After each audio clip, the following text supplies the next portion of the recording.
Hello,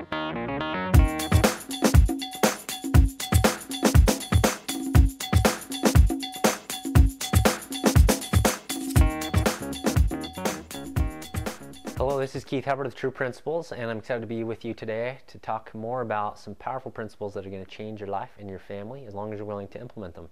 So the first principle that I'm going to talk about today, or I should say the only principle I'm going to talk about today, is the principle of trust. Trust is one of the very first principles that I teach and encourage families to create within their home in order to fix the problems that they're experiencing and heal those relationships. And the neat thing about trust is that once trust starts to happen, there's three other principles: compassion, communication, and value creation. And once we start creating trust within the family, all those other three principles start to kind of naturally happen. There's some other things we have to do sometimes to nudge that along a little bit, but it's fascinating how trust, for me, I've experienced, and the clients that I work with, is really at the root of the problems that we're seeing within the family. So just think of the, for example, anytime your husband or your wife tries to give you feedback about something, how often do you get offended? Or other times in your life where you get offended? And chances are, if you really look deep into what's going on there for you, there's obviously some limiting beliefs and things that we would talk about naturally as well, but really, if we're looking at the relationship as a whole, that relationship is lacking trust. You don't trust that your husband is saying those things in a way that that he really means it. Like maybe you think that he's attacking you, or he's lashing back to get back at you about something, or maybe you just don't trust his perspective in general. I think that it's really important for us to look really deep here and to ask ourselves, what dynamics in this family, what cultures in our family or in the circle of friends, wherever you're looking at in your life, what about the culture creates a lack of emotional safety? And this is really at the heart of what needs to be addressed. So I think there's two really powerful supportive principles that help us to create trust and to heal that within a relationship. And the very first thing that I'm going to talk about is accountability. I'm not going to go into a whole lot of detail about it, but I think the easiest way to do that is to really just be accountable about how we allow other people to affect us. Great video to watch about that is part 2 of why you shouldn't apologize. Look that up on my website, true-principles.com.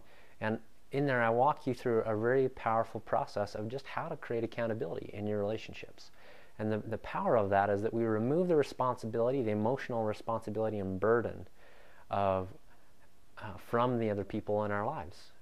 It won't feel safe for us or for other people to engage with you if you don't make it safe. If everything they do and say offends you, it's not safe to be around you. And that kind of naturally leads me to the second point, which is about being authentic. If you're easily offended, or if there's not that emotional safety or accountability present because of the lack of accountability, we tend to put on masks, and that we don't show up authentically because we're either afraid of offending people, or we're going to offend people, and so we tend to put up these walls and these masks. And when we have up these walls and these masks that prevent us from showing up authentically and vulnerably, we're not able to connect. And if we don't have connection, there really is no depth to a relationship. And again, this leads back to trust. We can't connect with people if we don't trust them. And so this kind of also might spur a conversation about risk. And you may have to do some forgiving in your relationships in order to be willing to show up authentically. You may have to be willing to take a risk and get a little bit of lashback at first. And because as you do that, as you're willing to make that jump and that leap of faith into this, and you use other supportive principles like no mistakes, only lessons, and you make it okay for them to lash back at you, you're going to start to create that culture. and it's going to start to become okay for people to make mistakes. It's going to be, which means that people are going to be feel safe to be authentic and vulnerable with you, which means you're going to connect more. And as you implement becoming accountable and taking the burden that you've placed on other people off of them and putting it on yourself as to why you feel the way you feel and why you do what you do, you just increase that safety and that emotional safety. And as all of that starts to happen, trust within the relationship is started to build, and you've started to heal that part of your relationship. So this is really powerful stuff. My challenge to you would be to go home tonight to your children or to your spouse, your friends, and take a risk with them. A great way to take risk is just to be accountable. Say, you know what, the other day when I did this, here's how I'm accountable. Again, refer back to that video, part 2, why we shouldn't apologize.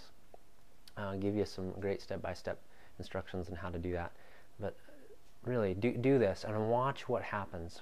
Continue to do this, and really it's such a beautiful thing to watch this process in a family and watch that heal for them. Keep doing it. It's going to take some time, but I promise as you do that, really you'll see some massive shifts in a pretty short amount of time.